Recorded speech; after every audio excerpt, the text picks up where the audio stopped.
Hello mga ka-Shengjing! Hello everyone! Binabati ko po kayo ng magandang umaga, magandang tanghali at magandang gabi kung nasaan man kayong panig ng mundo.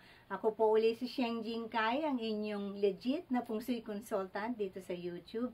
Nakikay na laging nagdadala sa inyo ng good vibes at katatawanan, pampagaang ng buhay natin sa araw-araw at higit sa lahat, ang kaalaman, mga bagong kaalaman sa Feng Shui na hindi natin laging naririnig at nalalaman, ano? So, ngayon, stay put at ano lang tayo, ano? Sit back and relax at makinig sa aking video. At para naman sa mga talagang napadaan at interesado sa Feng Shui, please like and subscribe, and especially doon naman sa ating mga ka-Shengjing Kai, please share these videos para naman yung mga mahal natin sa buhay, yung mga kapitbahay natin, at higit sa lahat ang ating mga kaaway, ay ma-share naman natin ng ating mga kaalaman sa Feng Shui, ano? Higit sa lahat, dahil alam nyo, importante sa tao ang pag-share, no? Importante po talaga yan, mapera man yan. Bawal po kasi talaga sa Feng Shui, seriously speaking, bawal po talaga sa Feng Shui ang maging kuripot at ang maging madamot. Yan po talaga ay nakakapagpabagal ng ating pag-asenso sa buhay. Ngayon, sa pagbibigay naman po natin, wag din po tayong maging tanga, no? Maging smart po tayo at maging wise kasi dahil may mga tao rin naman talaga na tayo ay sinasamantala na.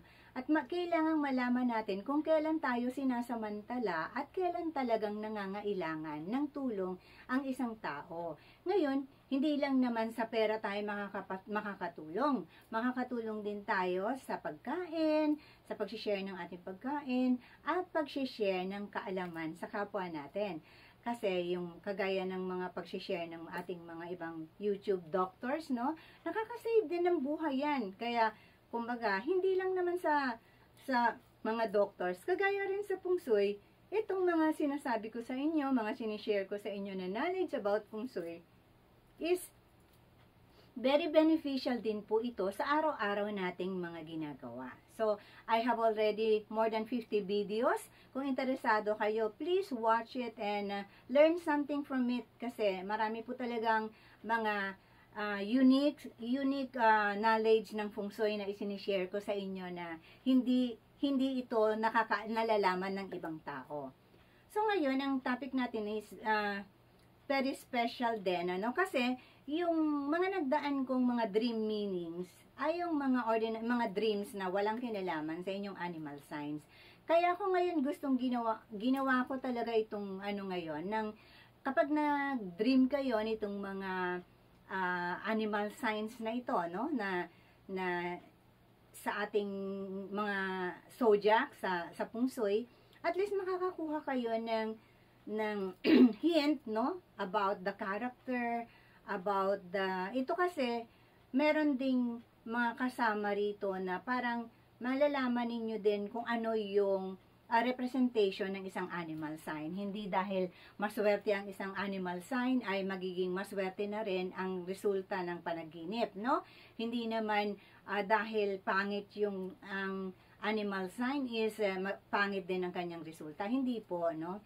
So ngayon, magkakaroon lang kayo ng mga hint, especially sa mga gagawin pa lang ninyo, mga plano ninyo, either negosyo man yan, mag-aasawa kayo, or bibili kayo ng bahay, or mga ano. Kasi ang dreams po natin ay paunang yung parang warning sa atin, or pwedeng maganda ang sign, pwedeng pangit ang sign. So, mas maganda kung may natututunan tayo agad forward, no? Yung kumbaga, ay, naku, parang hindi yata maganda dun sa plano kong ganito.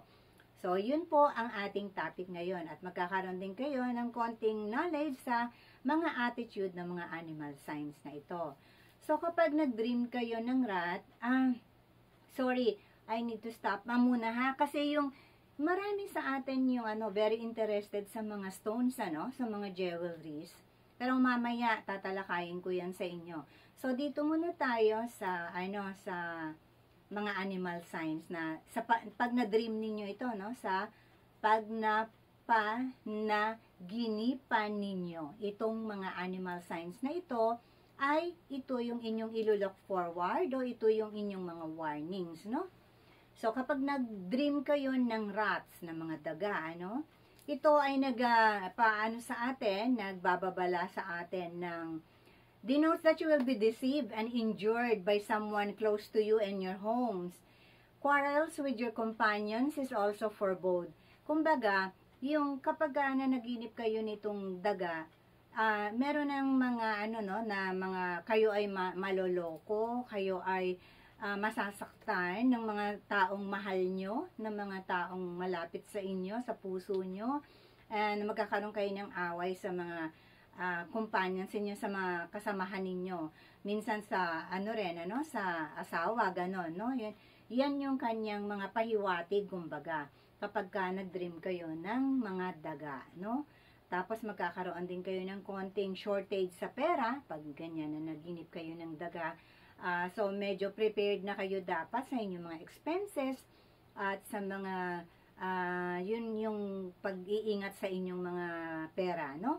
Kasi may mga warning na kayo pag nag-dream kayo nito. Ngayon, ito namang ox, kasi ang ox talaga is symbol of wealth, ano? So, pag nakakita naman kayo ng ox sa inyong dream, no? We're talking about dreams, ha? This is not reality, this is dreams. So, yung animal signs ng ox, kapag nag-dream kayo nito, ano? Nakita nyo, maganda, malusog ang inyong ox na nakita sa inyong panaginip, it signifies that you will become a leading person in your community. So, ibig sabihin kayo ay magiging kilalang tao sa inyong lugar, sa inyong sa inyong community, ano? And receive much adulation from women. Ito ay yung magkakaroon ng paghanga talaga sa inyo mga tao. Pag nag-dream kayo ng mga ganito, ito ay pauna na, no? And it signifies fortune and your rise to position. Ito rin ay, sabi ko nga sa inyo kanina na nauna na ang ox ay simbolo ng yaman. So, ito ay kapag napanaginipan nyo ito, ay magkakaroon kayo ng magandang kabuhayan, no? Fortune and your rise to position beyond your expectation, no? Aangat kayo sa buhay ng yung hindi nyo inaasahan na layo ng mararating ninyo, no? If they are lean, or kaya payat, pag payat naman yun na paginipan nyo, syempre, hindi maganda yon. Ang mga kaibigan nyo ay lalayo sa inyo, at saka hindi maganda sa inyong pagyaman ang mga ganong bagay. No, ang ganda ng dress ko, no? Kasi pang party ko to eh. Ghost month, no? I really need to wear gold this month. So, naghanap talaga ako, naghalungkat sa baol para makakita ng gold na kulay. Interruption na naman. Marami na namang maiinis, no? So, sorry, talagang ganun tayo, no? So, yun ang pag nakita nyo naman yung na nakakita kayo ng mag-asawang or magkasamang dalawang baka, yung ox, baka alam naman ninyo yan, kung you're into feng shui, alam nyo yung mga animal signs na sinasabi ko. So, kapag well match, yung makikita nyo, ibig sabihin, and in the future, magkakaroon kayo ng happy and wealthy marriage, no? Yung maganda yung pagsasama, makakapag-asawa kayo na maganda at magiging maganda ang inyong buhay. So, kung kayo naman ay or kasama nyo na, no? Or may asawa na kayong ganun ang maganda ang inyong pagsasama at may pera kayo, kumbaga. Makakasama mo talaga ang yung tunay na parang true mate mo talaga. Ito talaga yung nakatadhana para sa'yo. Ngayon, kapag naman patay na baka, no? Dead ox is a sign of bereavement. Yun yung yung ibig sabihin, magluluksa tayo pag nakapag-dream tayo ng patay na baka, patay na ox, ano? So, yan, magluluksa tayo. And, pa ba? Kung ito naman ay umiinom sa malinis na tubig, ito namang babaeng to siya ay mamahalin ng kanyang mapapangasawa. So, ang tiger naman ang ating kakaharapin, ano? Next is the tiger. ang pangatlo sa ating animal signs. Ang tiger naman, kapag nag-dream kayo na inaatake kayo, na papunta sa inyo ang isang tiger, you will be tormented and persecuted by enemies, no? Totorturing kayo ng mga kalaban ninyo. If it attacks you, failure will bury you in gloom. Kapag inatake ka nito, ibig sabihin, ang failure, alam niyo naman yung failure. Yung, hindi ko alam sa Tagalog na yung failure. Basta, yung failure will bury you. puro na lang failure ang mangyayari sa iyong buhay, no? Puro kadiliman, kumbaga. If you succeed in warding off or killing it, you will extremely successful in all your undertakings. Kailangang mapatay ninyo ang tiger. Napakahirap nga lang mapatay ang tiger, ano? Kasi syempre, kahit sa panaginip nyo pa yan, nakakatakot talaga ang tiger, no? So, tunay man o hindi, pero kailangan nyo mapatay yon para ma-overcome ninyo ang lahat ng opposition at makaakyat kayo ng mataas sa pamumuhay, ang level ng pamumuhay ninyo. So, alam nyo, naniniwala kayong you can control your dream, no? Sa panaginip ninyo, pag nag-dream kayo, you are in control. So, learn it. Alam nyo, some other time, pag nagkaroon tayo ng grupo-grupo na pagsasama natin ulit, looking forward for that sa mga friends natin dyan, mga kasyang-jingkay natin, looking forward tayo dun sa ating pagkikita-kita sa susunod nating pag nakauwi ako ng Pilipinas, no? Okay, so next to that is yun nga, pag napatay ninyo ang tiger, so kayo ay magtatamasa ng magandang kayamanan sa inyong buhay. So, sa dream ninyo yan, kapag napatay ninyo ang tiger. Pag naman nakakita kayo nag-dream kayo ng, alam niyo yung carpet na tiger ang design, yung tela na tiger ang design. To see rags of tiger skins denotes that you are in the way to enjoy luxurious ease and pleasure. So, magiging na ang buhay ninyo talaga, magiging maganda na ang inyong buhay. So, dito naman tayo sa rabbit. Alam ko ang iba sa inyo hindi interested sa ganito, pero ito po ay nagre-represent din ng inyong character, no? Yung i-analyze ninyong mabuti, sa dreams na ito, kasama din ang character ng isang tao. Hindi nga sana ako mag-video ngayon kasi nga ghost man, pero dahil namimiss nyo ako, sige, ito tayo, mag-iingay tayo kahit bawal. So, ang rabbit naman foretells favorable turns in conditions. Pag nag-dream kayo ng rabbits, no? You will be more pleased with your gains than formerly. Yung, kumbaga, mas magiging kontento kayo sa inyong mga natatanggap or sa inyong mga nagiging sweldo or nagiging profits, no? Kesa sa dati, no? Kapag nag-dream kayo ng ito ay phenomena na sa atin na magiging maganda ang kalalabasan ng ating mga pinaplanong mga negosyo about sa kaperahan, no? So, kapag naman yung white rabbits naman ang napaginipan ninyo. White rabbits denotes faithfulness, in love to the married or single rabbits. Frolicking about denotes children will contribute to your joys. So, talagang pag nanaginip kayo ng white rabbit naman, ibig sabihin talagang magiging maganda ang samahan ninyo. Makakapag-asawa ka talaga ng maayos na asawa, no? At magkakaroon kayo ng mga anak na magdadagdag ng kaligayahan sa buhay ninyo. Kasi alam nyo, minsan pag nananaginip kayo, hindi nyo alam kung anong gagawin nyo. Ano kayang ibig sabihin yung panaginip ko? Kaya maalala nyo sana itong video natin kapag napaginipan ninyo itong mga sinasabi kong animal signs ng zodiacs. So, ito naman ang natin, no? Dragon. So, itong akala natin minsan, pag the more powerful yung mga nagde-dream natin, akala natin maganda yung dream ng dragons, diba? Pero, actually, hindi siya maganda, no? Denotes that you allow yourself to be governed by your passions.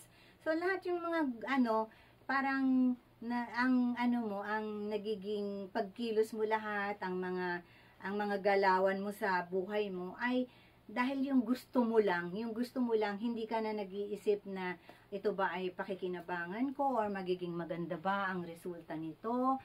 Ang nagiging parang sarili mo lang yung ano, dahil gusto kong gawin to, gusto kong gawin to, pero hindi talaga yun na makakatulong sa'yo.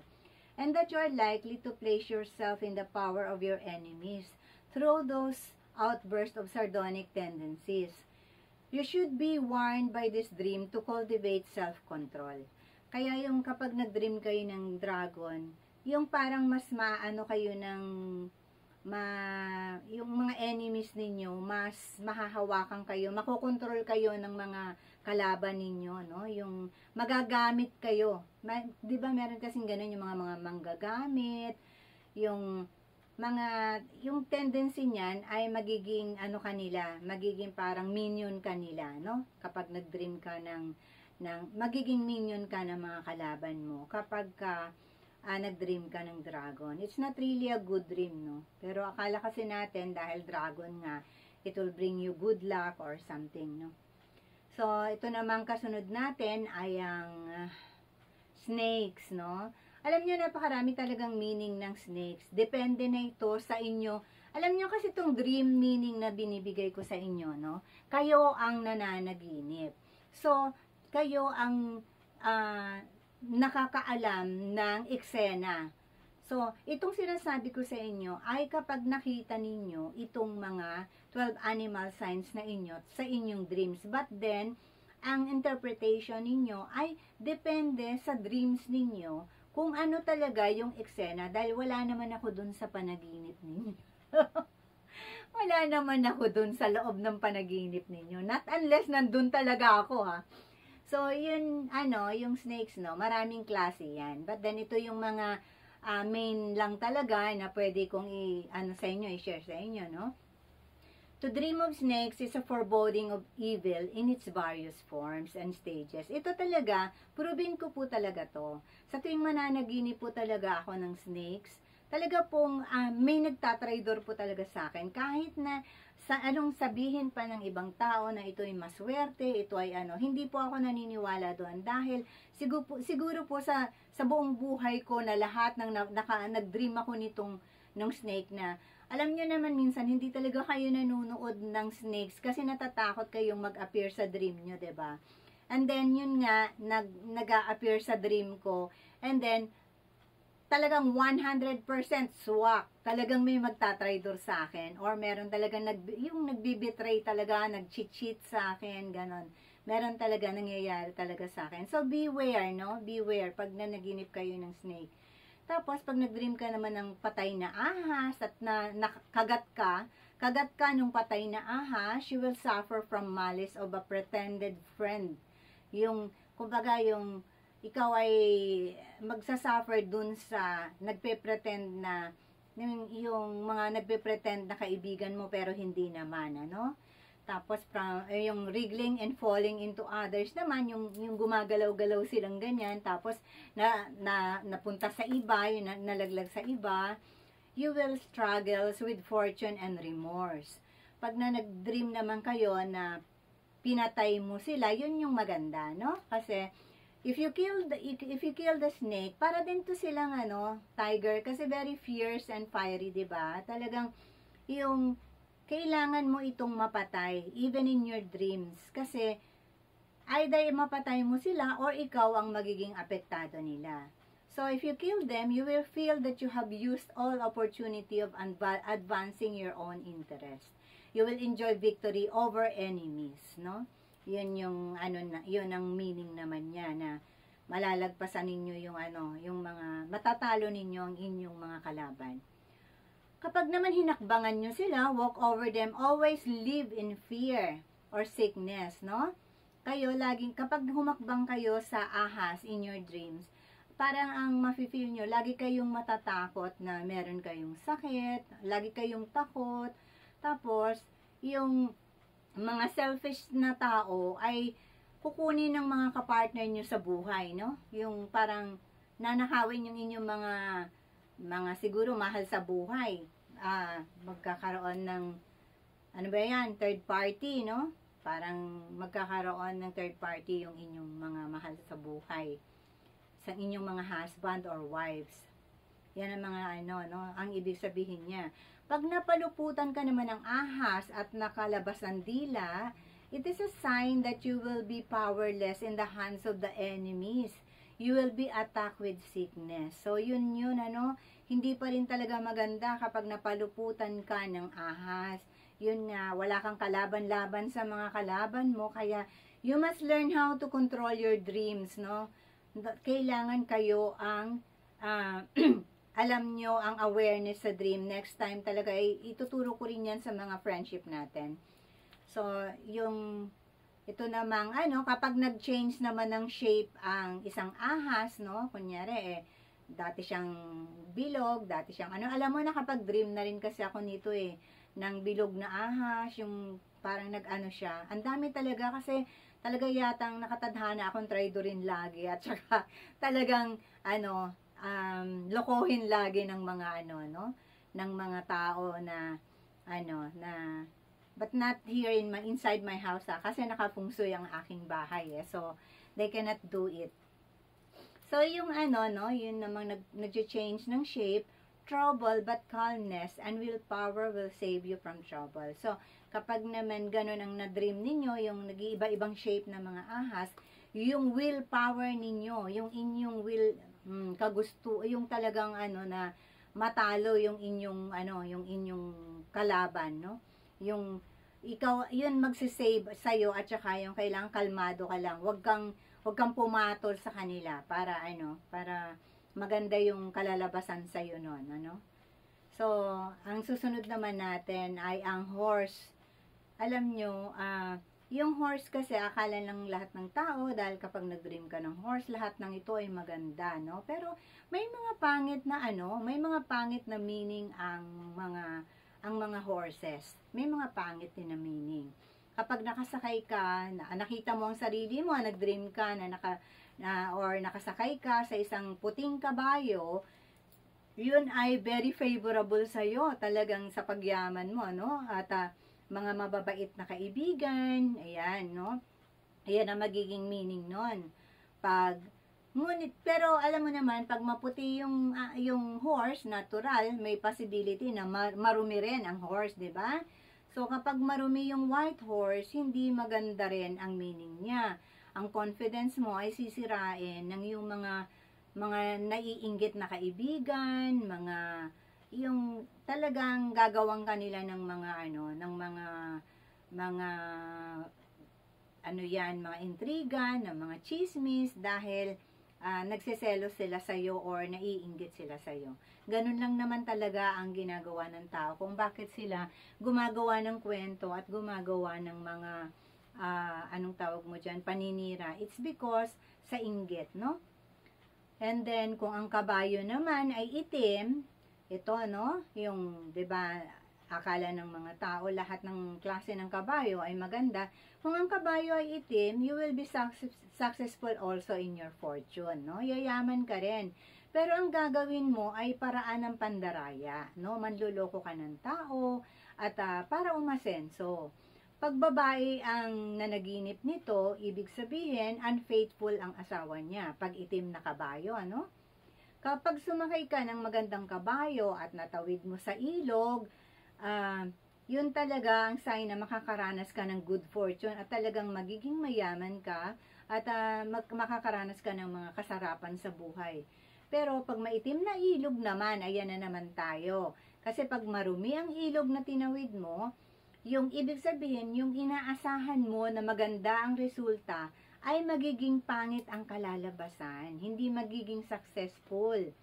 Kapag yung nakita mo yung tinatawid mong ay muddy, maputik, no? Maputik. Kapag naman nag-dream ka ng patay na kabayo, ay disappointment in various kinds naman ang iyong mararanasan. So, kung may mga pinaplano ka at nag-dream ka nito, alam mo na yung mga warning sa'yo. Alam mo na yung mga dapat mong gawin, makakapag-ingat ka na. And then, yun namang, no? Yun yung patay nga na kabayo, delikado rin yan, ano? Lahat talaga ng mga gano'n na patay na hayop, yung kapag na-dream nyo, hindi maganda ang ano, ang meaning niyan.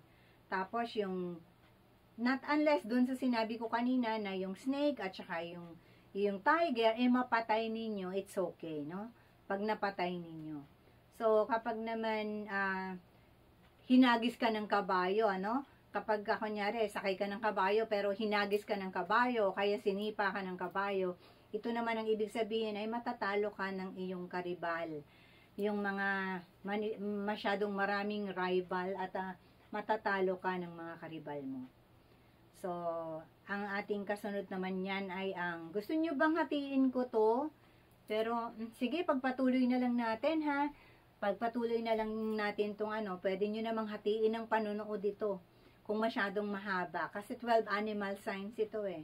So, kung sheep naman, kung nag-dream ka na ikaw ay nagpapastol ng sheep, no? Denotes of profitable enterprises will shower down upon you. So, kapag nagpapastol ka, at ibig sabihin, kung meron kang negosyo, ibig sabihin talagang magbebenepisyo ka sa negosyo na to, no? So, talagang magkakaroon ng paglago ang iyong negosyo at yung pagyaman mo. To see flocks of sheep, there will be much rejoicing among farmers and business will prosper. Ganun din, ano? Pag nakakita ka ng maraming mga tupa pala yung sheep.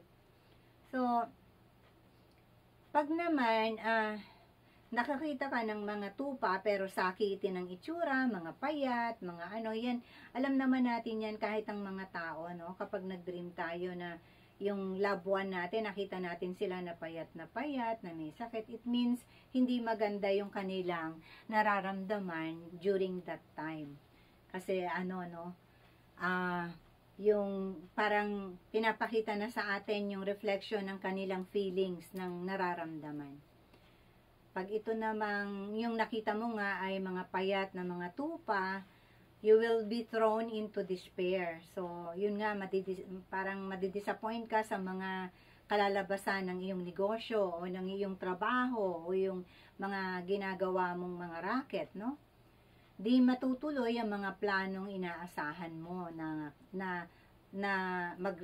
magdadala ng masaganang bunga. Ngayon naman, ano pa ba yung pag naman nakita mo yung balat ng sheep, no? Yung, 'di ba, tinatanggalan ng balat yung sheep dahil ginagawang fur. Ang meaning naman nito ay sasaktan ka ng mga salbahing tao at yung feelings mo, no, sasaktan ng ibang mga tao, ng mga salbahing tao, ng mga kalaban mo. So kapag monkey naman, bibilisan ko na lang ito para hindi kayo mainip, no? To dream of monkey denotes deceitful people will flatter you to advance their own interest. So, kapag nag-dream ka naman ng monkey, yung lolokohin ka ng mga tao na lolokohin ka ng mga tao na ikaw ay na pumupuri sa'yo kunyari, no? Pinupuri ka nila kunyari, ganun, parang talagang as in lolokohin ka, no? Yung kunyari mabait sila or kunyari ay hangang-hanga sila sa'yo, pero in the inside ay meron silang sariling interest para gawin yon, para sabihin yung mga ganun, ano? Kaya hindi rin magandang managinip ng mga monkeys or unggoy. So, ito namang patay na unggoy, pag nakakita ka ng patay na unggoy, hindi unggoy, monkey at saka unggoy pinagsama na eh. Yung dead monkey signifies that your worst enemies will soon be removed. So kapag na-dream mo na patay yung unggoy, ibig sabihin maaalis sa buhay mo yung worst enemy mo, no? Mawawala siya sa buhay mo. So napakaganda, no? So yun pa lang dapat kapag ang monkey, ang tiger at saka ang snake, kailangan talaga pala mamatay, no? Patayin talaga yung sa panaginip mo. So, pagdating naman natin sa, ato naman, ang young woman, kapag yung batang babae pa ang nag-dream nito, kailangan niya ng, kunyari, may boyfriend itong itong babae at nag-dream siya ng ganito, kailangan niya ng piliting magpakasal yung kanyang boyfriend kasi ang ibig sabihin kapag nag-dream siya ng ng patay na monkey, ibig sabihin yung kanyang boyfriend ay magiging unfaithful or magbabago yung isip na pakasalan siya, no? So, yan magiging unfaithful sa kanya. Kaya kailangan niya ng ayaing magpakasal para kung talagang mahal niya ang kanyang boyfriend. Ito naman sa kung nagpapakain ka ng unggoy, kung sa dream mo nagpapakain ka ng unggoy, it denotes you will be betrayed by flattery. So, matratraidor ka sa mga pambobola, no? Maloloko ka sa mga pambobola. So, yan yung yan yung mga meaning naman ng monkey. Pag sa rooster naman tayo. So, yung rooster, kapag nag-dream kayo ng rooster, to dream of it foretells that you will be very successful and rise to prominence. So, pag nag-dream kayo ng rooster, talagang magiging very successful kayo at aakyat kayo ng posisyon, no? Aangat ang inyong posisyon sa buhay. But, you will allow also yourself to become conceited over your fortunate rise. Kaya lang, ang mangyayari naman sa'yo, magiging conceited ka, no? Dahil na magiging masyado kang mayabang, ipagyayabang mo yung iyong pag-asenso, no? Pag yan naman ang na-dream mo. Kaya yun yung mga meaning niya. Pag nag-dream ka naman ng nag-aaway-away ang mga manok, no? Sila yung mga roosters, nag-aaway-away. Ibig sabihin, yung ng mga rivals, mga rivals mo to, yung mga paglalaban-laban ninyo ng mga rivals mo, ng mga karibal mo. So, dito naman tayo sa kasunod niya, ang dogs, no? Ang dogs naman, ito marami ding meaning ang dogs, Akala natin laging maganda ang meaning ng dogs because sabi nga nila, it's a man's best friend. Pero hindi din po, Kasi, yan po ay napakarami. Kagaya rin ng snake at saka ng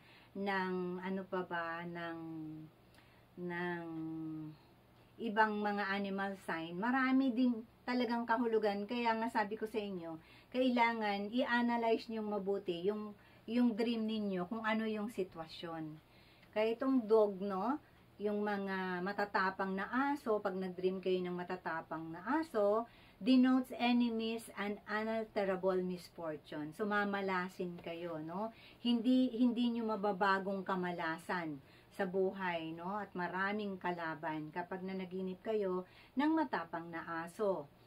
Tapos, yun namang mga fondle dogs, no? Yung mga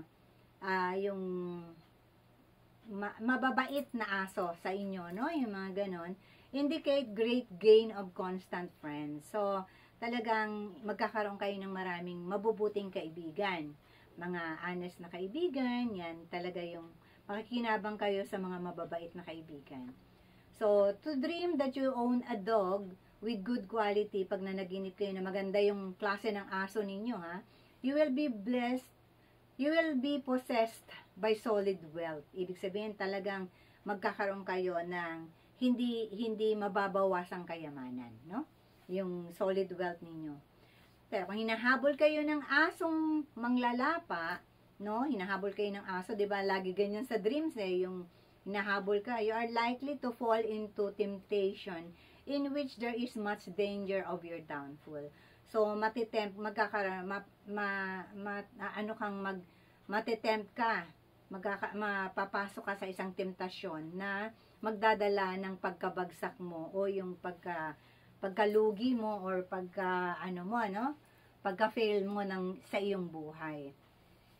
Pag naman, dog biting you, if the dog is biting you, some friends, quarrelsome, or yung mga friends din, magkakaroon kayo ng mga quarrelsome friends, and yung magkakaroon din kayo ng pag-aaway o pag hindi pagkakaintindihan ng inyong asawa, At yung business ninyo ay maaapektuhan. Kung meron kayong business o yung pagsasama ninyo ng inyong asawa, maaapektuhan. Pagpayat na aso naman, nagpapakita na yan na ang inyong pinagkakakitaan o inyong buhay ay hindi maganda ang tinatakbo, no? At nagkakasakit ang inyong mga anak. Yan ang mga warning sa atin na magkakasakit ang mga anak kapag nag-dream tayo na ang aso ay payat at mukhang sakitin, ano? Kapag naman nakarinig tayo ng tahol ng aso, yung sa dream natin nakakarinig tayo ng tahol ng aso, yan naman ay news of depressing nature, no? Depressing nature. Yung ibig sabihin, ang kasunod nito ay difficulties are more likely to follow. So, may mga difficulties tayong mararanasan sa buhay pagka nakarinig tayo ng tahol ng aso sa ating dreams. Kapag naman mga fancy pet dog ang ating mga na-dreams, alam nyo yun, yung may mga ginugupitan pa yung mga nila, yung mga mabalahibo na mga pet, alam niyo yung mga pets na aso, yan naman, nagsisignify siya ng a love of show and that the owner is selfish and narrow. So, yung masyado kayong mapakita sa tao, yung kapag yan ang na-dream ninyo, yung mga aso na mga, yung pet na mga sila, yung mga ano bang tawag mo dyan, yung mga pa-cutie-cutie, mga fancy pet dog. Yan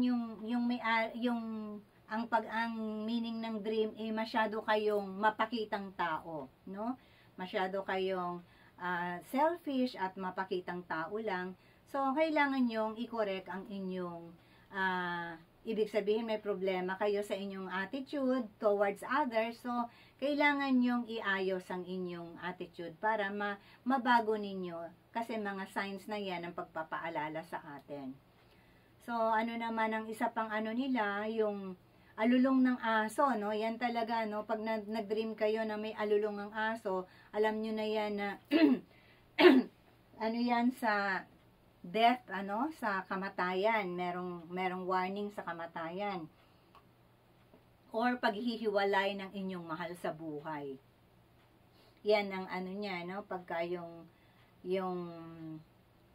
pag yung, alam mo yung umuungol na aso at saka yung umaalulong, yan, yun ang mga meaning niya, no? So, ingat tayo pag mga ganyan. Pag mga nag-aaway naman na aso, you will overcome your enemies and your life will be filled with depression, no?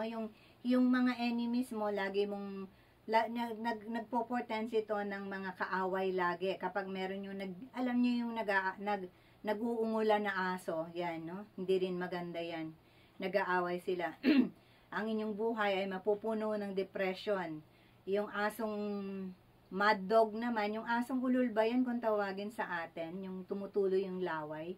Your most strenuous of efforts will not bring desired results. So, kung lahat ng pagsisikap mo ay walang patutunguhang maganda pag ang iyong na-dream, kapag yung asong ulol, no? Pag nakakita kayo ng ganon. Kapag nakagat naman kayo, you or some loved one is on the verge of insanity. May isa sa pamilya nyo ang mababaliw o kaya kayo. Kaya mag-ingat kapag na-dream ninyo yung gano'n na ang asong ulol ay nakagat kayo, no? Delikado po yun sa panaginip. Na maganda na yung nawawarningan hanggat maaga. Pag nag-dream naman kayo ng white dog, if friendly is also lucky. Kapag naman friendly ang aso, ay maganda sa luck ninyo, no? Good luck yan. So, sunod naman tayo ay sa boar, yung pig, no? Fat and healthy pig denotes reasonable success in affairs. Talagang maganda ang magiging resulta kapag mga healthy at matataba ang baboy, no? Kung naglalaro sa putikan o sa dumi, hindi maganda, no? You will have hurtful associates. Yung meron kayong kasamahan na lagi kayong pasasakitan na kapag naliligo ito sa dumi at saka sa putik. This dream will bring to a young woman a jealous and greedy companion. So, kapag medyo may kabataan pang nagdi-dream nito. So, siguro ang magiging mapapangasawa niya ay magiging seloso at sakim, no? Pero, ano naman, siya naman ay, ibig sabihin nito, ang mapapangasawa niya ay mayaman, pero sakim at ganid, no? So, kapag naman nakarinig kayo ng, alam niyo yung iyak ng baboy, yung squealing, yan ay nagpo-foretell din ng disappointment by death. Kapag nakarinig kayo sa dream ninyo na yung baboy ay umiiyak, yung squealing ng baboy, yan ay nagbababala din sa inyo ng kamatayan, ano? Hindi man sa iyo, sa mga mahal mo sa buhay, at ganun din sa inyong mga negosyo, no? Kapag nanaginip naman kayo ng mga, yun nga, yung mga matatabang baboy, maraming matatabang baboy at malinis, kayo po ay yayaman, no? Mag-accumulate kayo ng considerable property, magkakaroon kayo ng mga pag-aari ninyo, at kaya lang ay ito ay makakadanas kayo ng paghihirap para makamtan ang kayamanan na ito. So, sana nagustuhan ninyo itong ating 12 animal signs sa inyong panaginip, kasi bibihira lang naman itong magsilabas.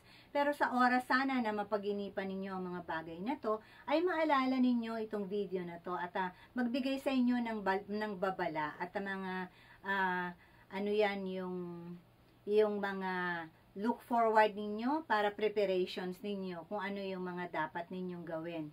So, next time ko na lang i-ano sa inyo yung sa mga jewelries na itinatanong nyo sa akin dun sa mga, ang susunod nating video ay very interesting, ha. Abangan ninyo yon, kasi ayun ay mga kaugalian nating mga Pilipino na bawal talaga, no? So, yan ang ating abangan sa ating susunod na video. Sa ngayon kasi, as you see, parang hindi tayo, ginawa ko ang video na ito for maybe 11 times na, kasi ghost month nga, at hindi talaga maganda dapat na nag-iingay tayo at gumagawa ng mga ganito, pero dahil marami kayo, gusto nyong makarinig ng mga bagay na tungkol sa pungsoy, ito ay sinishare ko sa inyo. And please be careful dahil sa September pa matatapos ang ating ghost month. Maging maingat muna tayo sa mga pagkilos natin, sa mga plano natin, na mga outings, na mga natin, yung mga pag-iingay natin, no? Wag munang mag-party, wag munang alam ko, maraming may birthday ng August, no? Happy birthday sa inyong lahat dyan, ng mga August born, pero sana wag munang masyadong maingay, wag nang magplano ng mga delikadong lugar na pupuntahan. At alam naman natin ang ghost month. Totoo po ang ghost month, kasi marami talagang naglipana na mga hindi mga masasayang kaluluwa, no? Mga salbahing kaluluwa. Although nandyan din naman ang ating mga mahal sa buhay na magpoprotekta sa atin sa kabilang buhay, pero mag-ingat pa rin po tayo sa ating mga pagkilos. So sa ngayon, hanggang dito na lamang po muna tayo, at sana ay nagustuhan ninyo kahit papano ang ating naging topic, at importante rin naman ito sa inyong buhay, pungsoy, no? So, please like and share and subscribe. Thank you so much, mga kasyang-jingkay, at sa mga napadaan lang. Maraming salamat sa inyo, at ingat sa Ghost Month. I love you all. Bye-bye!